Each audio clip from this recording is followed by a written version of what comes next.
बोल भागवत भगवान की तो भगवान के दिव्य विवाह और प्रथम विवाह की कथा, ऐसी मधुर लीला कम सुनने को मिलती है कि किसी के संबंध में कहा जाए प्रथम विवाह। यदि संसार में ये कहा जाएगा तो लोगों को लगेगा कि तो बड़ा गड़बड़ है, इसका मतलब इसके अन्य विवाह भी हुए थे। इसीलिए प्रतिदिन प्रणाम करने के लिए मैं भगवान के लिए एक विशेषण जोड़ता हूं, लीला श्रेष्ठ। हम लीला करने नहीं आए हैं बंधु माता, हम अपने कर्मों को भोगने के लिए आए हैं। ये स्पष्टता चाहिए। हम अपने कर्मों को भोगने के लिए आए हैं, चाहे अच्छे हों या बुरे हों। आगे आएगा प्रसंग। वसुदेव जी ने नारद जी से ही पूछा है, आज ही अभी आएगा, संक्षेप में उसको मैं आपको लूंगा। हम जो भी कर्म किए कोई उससे मुक्त नहीं हो सकता। जैसे आजकल एक रील आपके पास पहुंच रही होगी, हल्की बातें हैं फिर भी मैं बोलूंगा ताकि देश भी इसको सुने। लोग संगम में डुबकी लगा रहे हैं और फिर उनके पास माइक वाले ऐसे माइक लगा देते मुंह में कि बताइए आपके पाप धुल गए। इतना प्रोपोगंडा बनाया जाता है सनातन की किसी भी व्यवस्था का। किसी की हिम्मत क्यों नहीं होती हमने किसी के बारे में पूछ ले? क्यों? क्योंकि हम लोगों ने हल्का किया है। अरे टीवी के लोगों को छोड़ो यार, आप मान लो गंगा स्नान करके आए, क्लियो में मॉर्निंग वॉक कर रहे हो, क्यों बहन जी पाप धुल गया? क्यों भाई साहब पाप धुल? आप किसका उपहास उड़ा रहे हो? विचार किया जाए। संगम का, गंगा जी का, सनातन का, अथवा उस श्रद्धालु का? भगवान अपने अपराध को एक बार सहन भी कर लेते हैं, लेकिन भक्त के अपराध को सहन नहीं करते। हम यदि किसी की आस्था पर कुठाराघात करते हैं, किसी की श्रद्धा पर तुषारापात करते हैं, हम उसका उपहास उड़ाते हैं। बंधु माताओं, मेरी व्यासपीठ विनम्रता से अनुरोध करती है, परमात्मा उसको सहन नहीं करे। जो अपराध भगत कर करहि, राम रोष बक्सो जरहि। जो अपराध भगत कर करहि, राम रोष बक्सो जरहि। जो अपराध, भगत का अपराध नहीं करना चाहिए। भगवान का एक बार अपराध, भगवान का स्वभाव विचित्र है, भगवान सहन कर लेते हैं, लेकिन भक्त के अपराध को सहन नहीं कर पाते। आपने कथा सुनी भागवत में महाराज अम्बरीश की, दुर्वासा ऋषि को भी क्षमा मांगना पड़ा, दुर्वासा जैसे ऋषि। क्यों? भगत का अपमान हो गया। तो हम, मेरी बार बार प्रार्थना रहती है, हम किसी की श्रद्धा पर, किसी की आस्था पर हम टीका टिप्पणी करें, हम उपहास उड़ाएं, हम खिल्ली उड़ाएं। एक और निवेदन कर दूं, इसी समय स्मरण में आ गया। दो शब्द को ध्यान से सुनिए। एक शब्द आनंददायी है, एक शब्द दुखदायी है, प्रायश्चित करना पड़ता है। मजाक करना ये एक शब्द है, दूसरा शब्द है मजाक उड़ाना। बहुत सूक्ष्म भेद है लेकिन बड़ा अंतर है। मजाक करना ठीक है, हम आपसे मजाक करें और आप हमसे मजाक करिए, लेकिन करना तभी चाहिए जब दोनों तरफ सहने की शक्ति हो। और बाद में ये ना कहना पड़े कि मैं तो मजाक कर रहा था। मजाक मजाक जैसा लगना चाहिए। किसी को ये जस्टिफाई ना करना पड़े कि नहीं मैं तो मजाक कर रहा था, बुरा मान गए क्या? अरे भाई तुम कैसा बोले कि उनको लगा नहीं ये मजाक कर रहे थे? तो ये लगना चाहिए था प्रथम दृष्टया कि तुम मजाक कर रहे थे। यदि ये आपको जस्टिफिकेशन देना पड़ता, इसका मतलब आप मजाक नहीं कर रहे थे, बाद में आप लीपापोती कर रहे, भाई मैं तो मजाक कर रहा था। और मजाक उड़ाना, फिर से मैं एक कथा को संक्षेप में सुना दूं, क्योंकि आज विश्राम दिवस है। राजा जनक के दरबार में आपने सुना होगा, पहुंचे अष्टावक्र जी, उनकी गीता पढ़िए कभी, आनंद आएगा। तो अष्टावक्र जी को जब देखा जनक जी के सभा में जो विद्वान लोग थे बड़ी तेज हंसे, हा हा हा। तो उनको बड़ा अटपटा लगा, अष्टावक्र जी को बड़ी तेज हंसे, मजाक उड़ा दिया। अष्टावक्र जी की टिप्पणी बड़ी मायने की। अष्टावक्र जी ने कहा, जनक जी मैं तो शास्त्रार्थ करने आया था, मैंने तो सुना था कि आपकी सभा में विद्वानों की सभा लगती है, विद्वान बैठते हैं, लेकिन वो शब्द मैं नहीं बोलूंगा, नहीं तो मुकदमा दर्ज हो जाएगा। जो उन्होंने बोला मुझे तो लगता विद्वानों की सभा नहीं है, यहाँ चर्मकारों की सभा बैठी है, यानी जो चमड़ी से प्रेम करते हैं उनकी सभा बैठी है। यहाँ विद्वता की पूजा नहीं होती है, यहाँ चमड़ी की, क्योंकि 8 जगह से टेढ़े थे और अंत में क्षमा मांगना पड़ा पूरी सभा को, क्योंकि उन्होंने जब शास्त्रार्थ किया तो बड़े बड़े ऋषि मुनि वहां कांप गए। फिर अष्टावक्र गीता महाराज जनक को उपदेश दिया। मेरा निवेदन 2, किसी का मजाक उड़ाया न जाए, और दूसरा किसी की आस्था, किसी की श्रद्धा पर, ये हमारी श्रद्धा है। हम गंगा मैया से प्रार्थना करते हैं कि जो भी अनजाने में पाप हुआ हो उसको क्षमा करिएगा। ये पाप धुलने का स्पष्ट आज कारण समझ लीजिए। यदि हम लोग कहते हैं कि वो पाप नाशनी है गंगा माँ, पापापहारी दुरितारि तरंग धारी, शैल प्रचारी गिरिराज गुहावदारी, झंकार हारि हरिपाद रजोपहारी, गांगम पुनातु सततम शुभकारी। बोल गंगा मैया की जय। हम जिस पाप के प्रक्षालन के लिए गंगा माँ को प्रणाम करते हैं, मैं स्पष्ट कर दूं, वो जो अनजाने में पाप हो जाता है, हे गंगा माँ मैं जान के नहीं किया, वो पाप हमसे, उससे मुक्त करो, उसको धुल दो। जानबूझ के करोगे तो अवश्यमेव भोक्तव्यम कृत कर्म शुभाशुभम, भोगना ही पड़ता है, वो कोई विषय ही नहीं है, परमात्मा भी नहीं काटता। विषय बहुत सारे आएंगे, प्रसंग लंबा हो जाएगा। कथा के माध्यम से मैंने अनेक विषयों का समाधान किया है। फिर भी आपके मन में कोई प्रश्न यदि रह जाएगा कि कोई सैद्धांतिक प्रश्न नहीं, कोई इतिहास पुराण, कोई विशेषज्ञता का प्रश्न नहीं, कोई ऐसा प्रश्न जो आपको लगता है कि नहीं हमारे मन को कचोट रहा है, कल आप हमको लिख के दे देना, तो प्रयास करूंगा कि 10-15 मिनट में आप सबकी जिज्ञासा का समाधान हो जाए। जरूरी नहीं कि हो ही जाए, प्रयत्न करूंगा। भगवान का प्रथम विवाह महाराजा भीष्मक की लक्ष्मी स्वरूपा कन्या श्रीमती रुक्मणी महारानी जी के साथ संपन्न।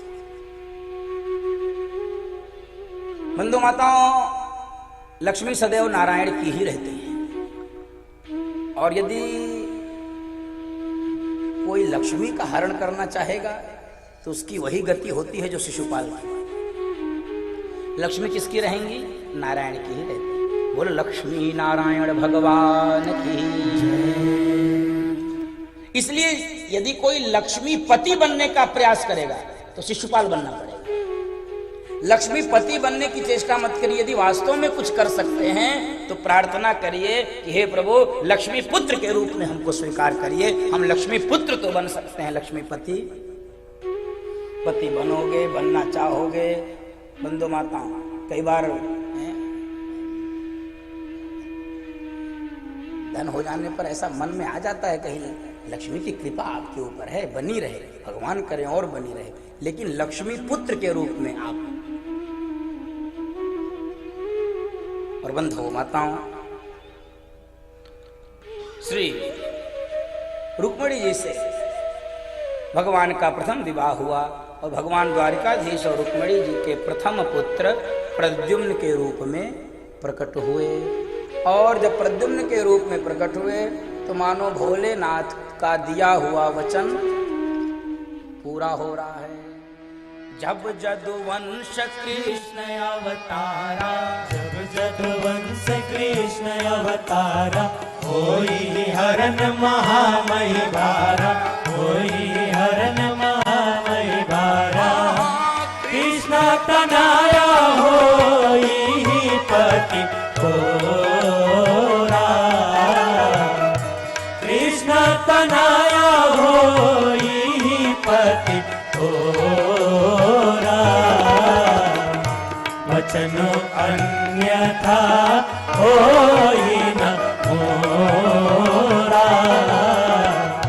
वचन अन्यथा होई न मोरा। भस्म किया था तो रति उनकी पत्नी को वचन दिया था कि जब यदुवंश में कृष्णावतार होगा तो उनका बेटा तुझे पति के रूप में मिलेगा। वही साक्षात भगवान के पुत्र काम के अवतार के रूप में प्रकट हुए। काम जब धर्म सम्मत होता है तो भगवान की विभूति होता, भगवान का अंश होता है, और धर्म विरुद्ध काम ये सत्यानाश करता है। इसलिए 4 पुरुषार्थ हम सब गिनते हैं, धर्म, अर्थ, काम, मोक्ष। और ये जो भागवत की कथा सुन रहे हैं ये चारों को प्रदान करती है। भागवत में कितने अक्षर? 4। तो धर्म, अर्थ, काम, मोक्ष की सिद्धि के लिए भागवत की कथा। इसलिए सबसे पहले क्या गिना जाता है? धर्म। धर्म के नीचे अर्थ, अर्थ के नीचे काम, और काम के नीचे मोक्ष। अब धर्म ऊपर क्यों है? क्योंकि धर्म का तीनों के साथ अन्वय होता है। धर्मयुक्त अर्थ, धर्मयुक्त काम और धर्मयुक्त मोक्ष। इसलिए काम जब धर्म सम्मत होता है, धर्मयुक्त होता है, तो वो परमात्मा की विभूति होता है। और धर्म विरुद्ध काम वो परमात्मा का अंश नहीं होता है, वो नरकगामी। बोलो भक्त वत्सल भगवान की। और प्रद्युम्न का अपहरण कर लिया शंबरासुर नामक राक्षस ने। शंबरासुर ने फेंक दिया उसको समुद्र में। एक मछली समुद्र में निगल गई। प्रद्युम्न को एक मछुआरे ने पकड़ा। मछुआरे ने मछली के पेट से प्रद्युम्न को निकाला और फिर से पहुंचा दिया शंबरासुर के घर में। और शंबरासुर के घर में प्रद्युम्न बड़े होने लगे, उनका लालन पालन हो रहा। और उसी समय नारद जी जाके रति को सावधान करते हैं, रति कहां तुम विचरण कर रही हो? तुम्हारा पति आ चुका है, सावधान, जाओ शंबरासुर के घर में तुम्हारा पति। और यहां से रति महारानी शंबरासुर के घर में आई हैं, दासी बनके, सेविका बनके प्रद्युम्न की सेवा कर रहे हैं। बहुत जल्दी प्रद्युम्न यौवन संपन्न हो गए, बहुत जल्दी शीघ्रता से ही युवा हो गए, यौवन संपन्न। और जब यौवन संपन्न हो गए तो रति का भाव बदल रहा था प्रद्युम्न के प्रति। प्रद्युम्न ने कहा कि एक दिन देवी मातृभाव अतिक्रम्य वर्तसे कामिनी था।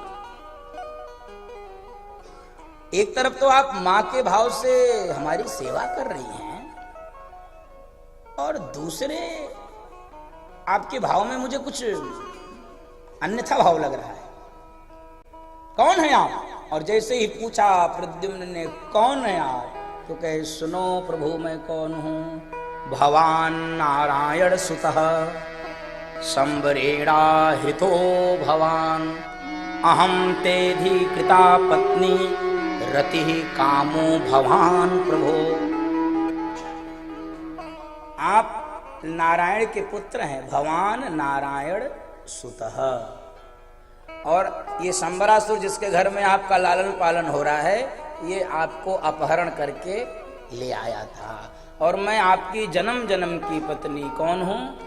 रति। इसलिए ये जन्म जन्म की साधना होती है, देना हो तो दीजिए जन्म जन्म का साथ, देना हो तो दीजिए जन्म जन्म का साथ।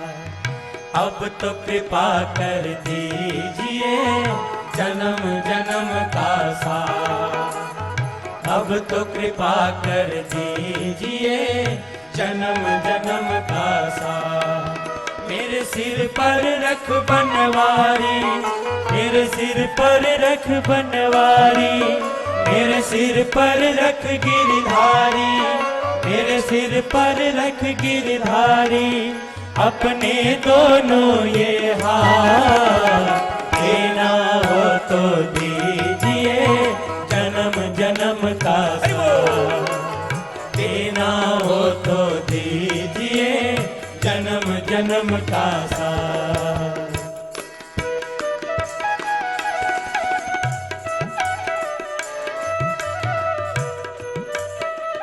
इसलिए पार्वती जी ने कहा था ऋषियों से जन्म कोटि लगी रगर हमारी, वरऊं शंभु न रहूं कुंवारी।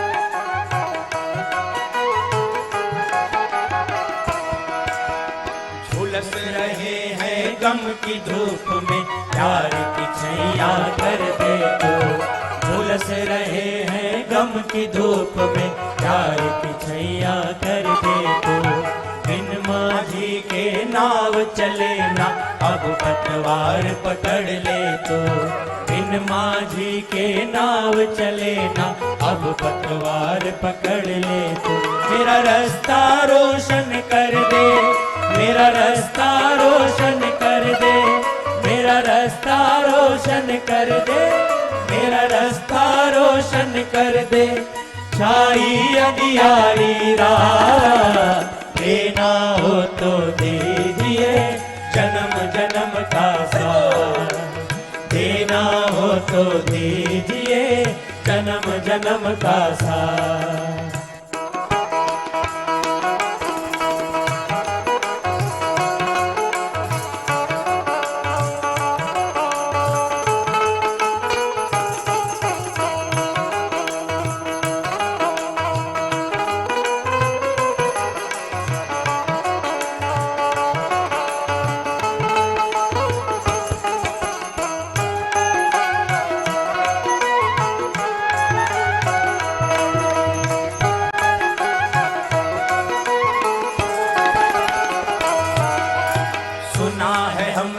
शरणागत को अपने गले लगाते हो। सुना है हमने शरणागत को अपने गले लगाते हो। ऐसा क्या हमने मांगा जो देने से घबराते हो। ऐसा क्या हमने मांगा जो देने से घबराते हो।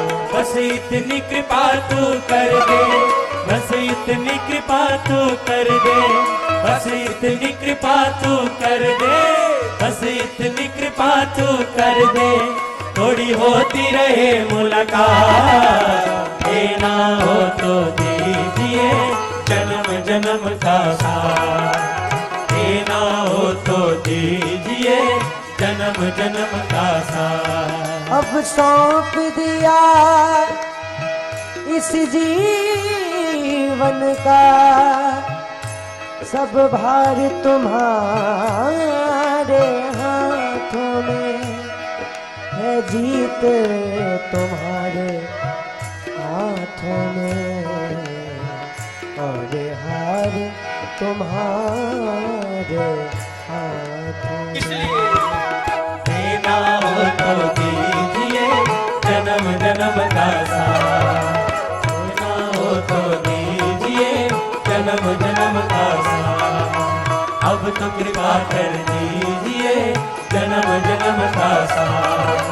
अब तो कृपा कर दीजिए जन्म जन्म का साथ। जन्म जन्म का साथ, जन्म जन्म का साथ। और युगल सरकार की जय। और प्रद्युम्न रति को लेकर द्वारिका लौट के आए हैं। सैन्य शक्तियों के साथ शंबरासुर से युद्ध हुआ है, शंबरासुर को परास्त कर। और जब द्वारिका में प्रद्युम्न आए रति के साथ, तो रुक्मणी महाराज ने स्वागत की है और प्रसन्न हो गई। प्रसन्नता आज इस बात से विशेष रूप से थी कि बालक पैदा होते ही गायब हो गया और मिला तो सीधे बहू रानी के साथ मिल रहा। दुगना लाभ। बच्चा मिला तो किसके साथ? बहू के साथ। बोल भक्त वत्सल भगवान की जय। जितनी बार जय बोलोगे उतना भय कम होगा। बस इसी विश्वास से बोलते रहना। जितनी जय बोलोगे उतना ही मृत्यु भय समाप्त होगा। ठाकुर जी के श्री चरणों में प्रेम बढ़ता चला जाएगा। दुनिया में कोई आपको डरा नहीं सकता, कोई धमका नहीं सकता है। ये मेरे व्यासपीठ का विश्वास है। सुखदेव जी ने कहा कि राजन, भगवान के अन्य विवाह भी हुए थे। परीक्षित जी ने कहा सब सुनाओ, सब सुनाओ। इन्हीं की मीठी लीला सुनने के लिए। जिसको मरना होगा वो विवाह सुनने में कोई रुचि नहीं रखेगा, लेकिन विवाह है किसका, इस बात को बार बार समझना पड़ेगा। जिसको मरना है वो विवाह सुनेगा। बंदो माता वो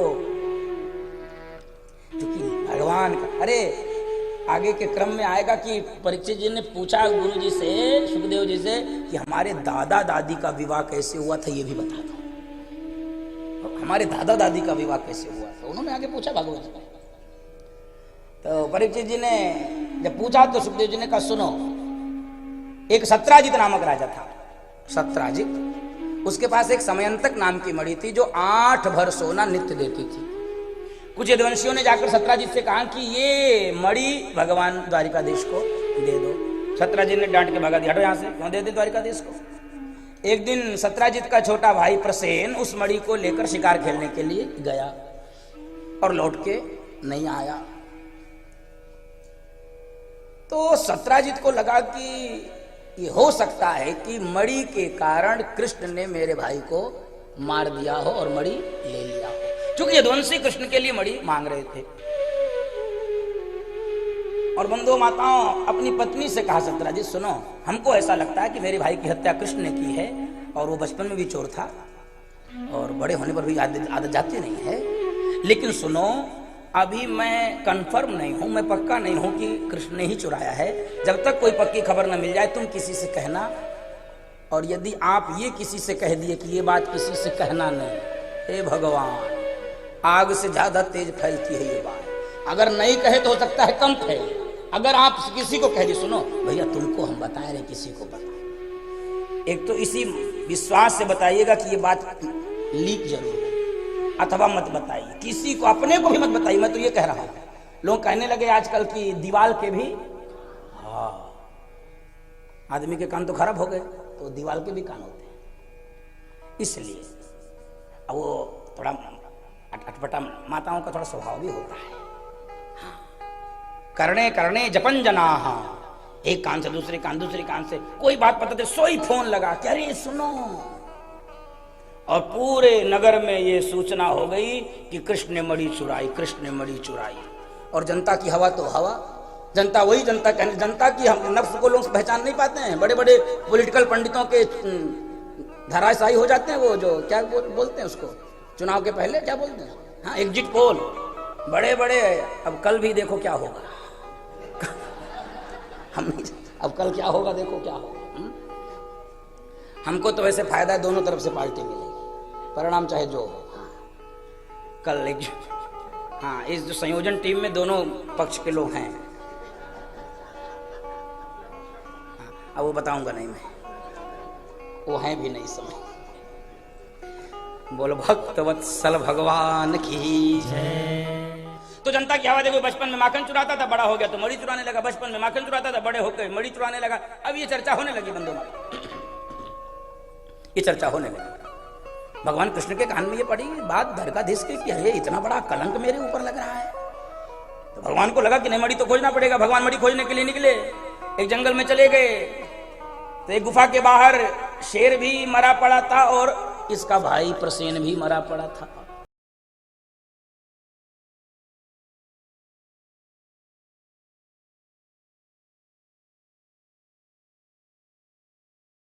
आनंद टीवी से जुड़ने के लिए आप हमें व्हाट्सएप करें 9277395752 पर।